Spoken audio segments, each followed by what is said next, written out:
I've been nursing a New Guinea impatiens back to health, and it's giving me a hard time. I'm doing all the things you're supposed to do to take care of it. But what's been really fascinating is noticing how much the plant reminds me of people, including me. Some plants seem to follow the same recovery model of spiritual communities or individuals. They're not really dead, but they're not thriving, slightly offended, certainly suspicious of help, and producing just enough evidence to keep everyone confused. I look at them and I think, are you getting better? Or I look at me. Am I getting better with something? And oftentimes what I hear is maybe, but I don't want to talk about it.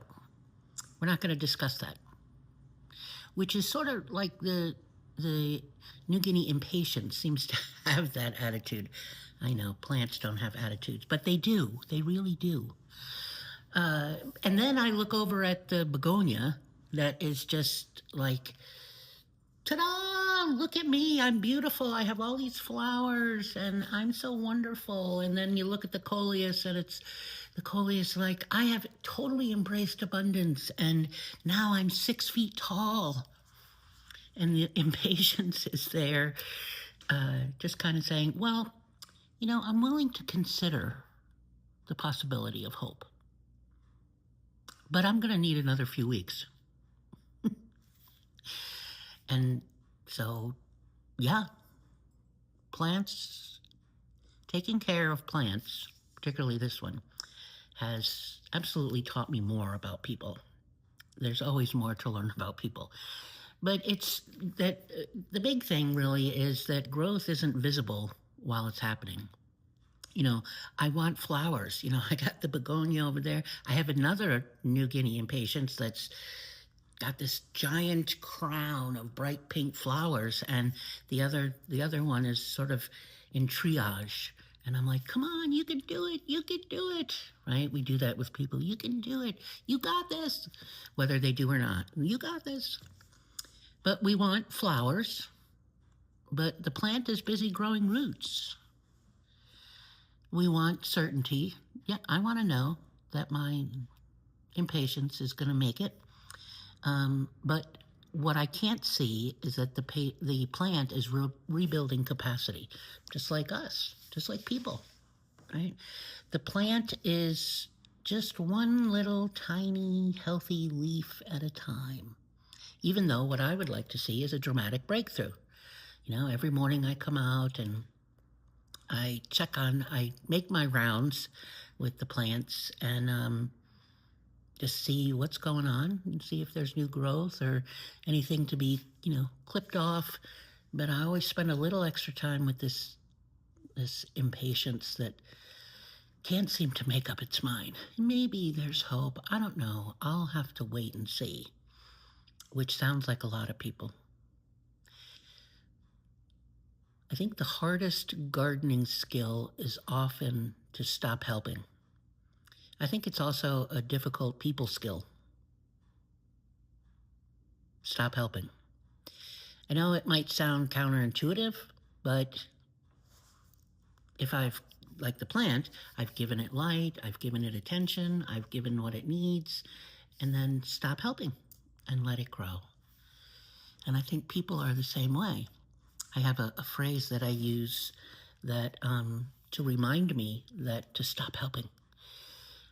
And that is, we grow in the dark and we bloom in the light. We grow in the dark and we bloom in the light.